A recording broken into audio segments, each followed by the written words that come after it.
This story is based on real-life events. Names, addresses, and incidental details have been changed. The medical facts and timeline remain faithful to what can and does happen. Hyde Park, Austin. A patrol officer pushes through a half-open door into a bedroom kept with the care of someone who believed order could hold back chaos. The ceiling fan is motionless, but from its base hangs a slight young woman with dark hair and the stillness that ends questions. Her name is Elena Navarro, 28, a choir teacher who filled notebooks with tidy lists and lullabies. Paramedics arrive and confirm what the room already knows. Time of pronouncement, 23:02. By the next sunrise, the neighborhood has a theory with teeth in it, literally. In the retelling, officers found teeth in her brain. It is an image built to travel, lurid, unforgettable, wrong in the most important way, and yet, in a colder clinical sense, not entirely false. There will be teeth, and they will be part of the reason her mind unraveled, but the truth is stranger and simpler than the rumor. The teeth will be found where no one thought to look. To understand how a life tuned so carefully fell apart so completely, the clock must wind back 12 days to a different room with different sounds. Elena delivered a healthy baby after an uncomplicated labor at a North Austin community hospital. She and her husband, Marco, brought the newborn home to their duplex near 45th Street. Those first 3 days were the right kind of hard. Sleep in short bands, feeds logged in a neat column, the small triumph of a burp coaxed out on the second try. Elena hummed scales as she folded swaddles, the muscle memory of a music teacher making sense of a new rhythm. On the fourth day, sleep thinned into gauze. On the fifth, words slipped for a beat and returned. She laughed and moved on. On the sixth, family brought casseroles and certainty. This was the ordinary ache of a new parenthood, a storm already passing. She agreed. She would make a better schedule, she would nap, she would be fine. Her body had already chosen a different script. An immune process, quiet, focused, specific, was waking. It began with flickers easy to dismiss, a metallic taste that clicked on and off, a smear of déjà vu, a tiny jaw twitch that looked like a nervous habit. Heat rose without reason. Her pulse ran out ahead of her. She paused in doorways as if a magnet held her there, then blinked, apologized to no one, and resumed. Marco, practical to the bone, marked each oddity and kept his voice even. He cooked, he paced, he searched for help that matched the feeling in his gut. Something medical was wrong. The story the neighborhood would later choose, evil, possession, blame, had not yet found oxygen. Inside the house on 45th Street, a quieter story was taking shape. A body had misread a message and the brain was starting to pay for it. The seventh day after delivery arrives like a fog that won't lift. Elena's lists stay neat, but the handwriting tilts. Brief metallic tastes switch on and off. She pauses mid-task, blank, then surfaces. A low fever smolders. Her jaw makes small rhythmic motions, a nervous habit to strangers, a neurologic clue to clinicians. None of it feels chosen. Marco drives her to a North Austin community ED. The chart fills with ordinary words. Recent delivery, insomnia, anxiety. Labs are unremarkable. A head CT is normal, false reassurance for a disease already moving across synapses. After midnight, she's discharged with a sedative and an antidepressant. No lumbar puncture is done to look for autoimmune markers. No EEG to catch the characteristic rhythm. No pelvic imaging. The illness straddles psychiatry and neurology and slips between them. By morning, two narratives take hold. Inside, a mother whose thoughts are being bent by antibodies she never meant to make. Outside, a simpler tale. Anna, reaching for faith, invites a priest for a quiet blessing. A neighbor overhears and posts without context. Possession travels fast. Fed by nursery cam fragments, held stillness, unfinished whispers, mechanical pacing turned into accusation. At Konig Clinic, possible postpartum psychosis enters the record. It is close, but not this. This is anti-NMDA receptor encephalitis, unmasked by postpartum immune rebound. Antibodies jamming receptor keyholes that govern thought, mood, movement, and autonomic steadiness. In many young women, that spark is an ovarian teratoma, a tumor that can contain skin, fat, and yes, teeth. The rumor about teeth in her brain is wrong in location, but right in implication. The teeth are hidden in the pelvis, and the harm begins with misdirected immunity.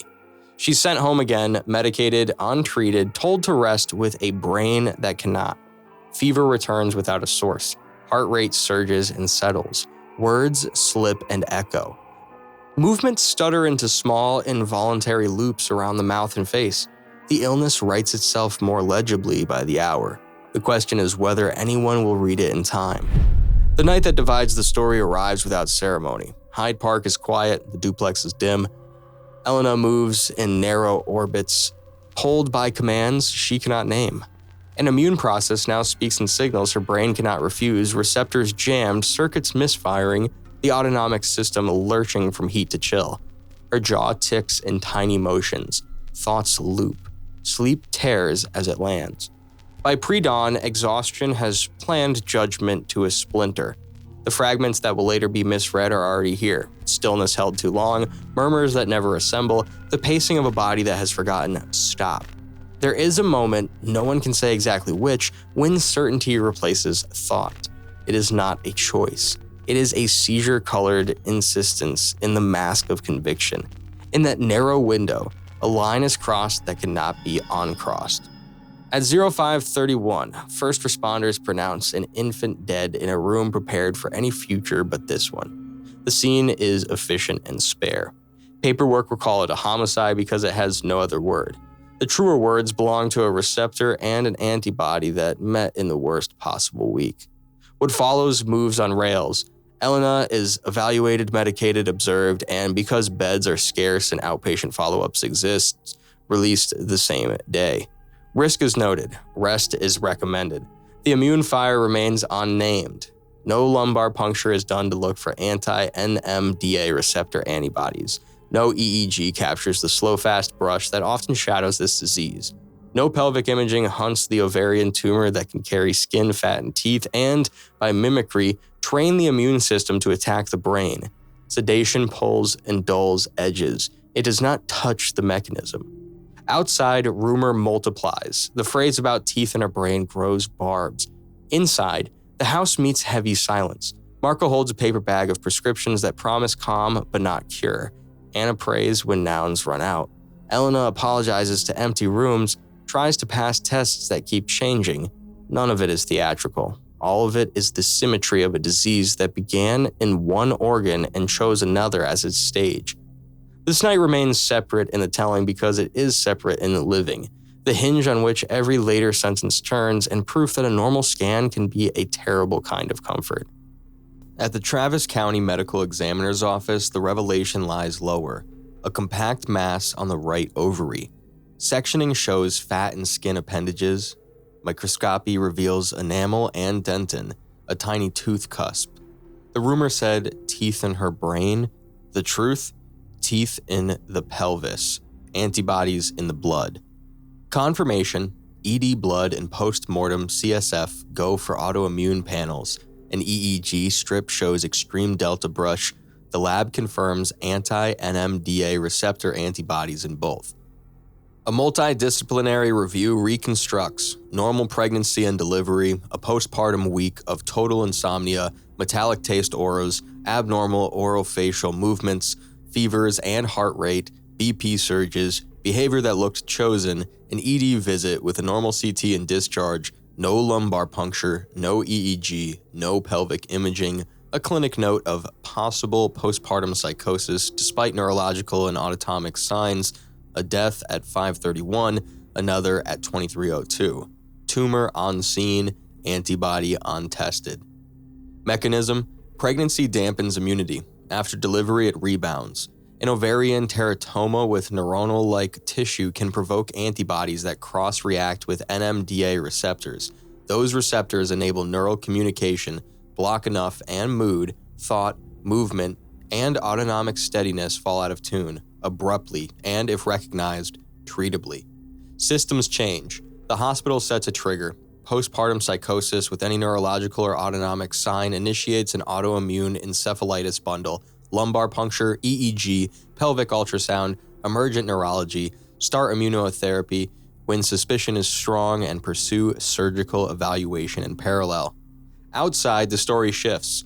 What remains cannot be solved, only named.